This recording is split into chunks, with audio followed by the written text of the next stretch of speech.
نکته دیگه گفتن که کسانی به عنوان نماینده رهبری از زبان رهبری حرف میزنن. خب من خودم هنوز که الحمدلله زبونم از کار نیفتاده، حرف خود من که مقدمه به حرف اوناست. اون چی که من میگم حرف من اونه.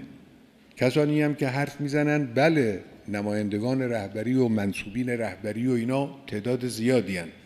اما اونا از قول رهبری نمیگن. اینو توجه داشته باشید.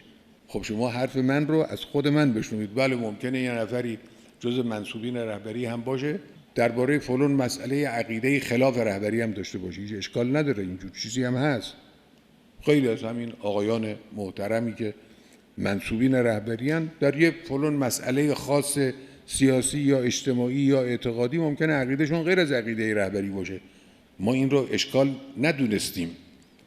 عمده برای ما جهتگیری‌های کلی است، جهتگیری‌های انقلابی است. والا در هر مسئله که ما نمی‌شینیم هماهنگ کنیم ببینیم در فلان مسئله نظر ما یکی هست یا نیست. خب اون نظر خودش رو گفته.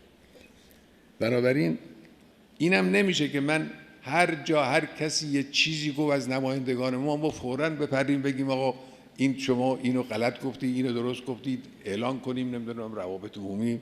اینم نمیشه. اگر از قول حقیر کسی چیزی بگه و به گوش من برسه و خلاف باشه، ما به خود او بلافاصله تذکر میدیم. مکرر اتفاق افتاده، تذکر دادیم، گفتیم که شما خودتون این رو اصلاحش کنید. اون طرف هم اصلاح کرده.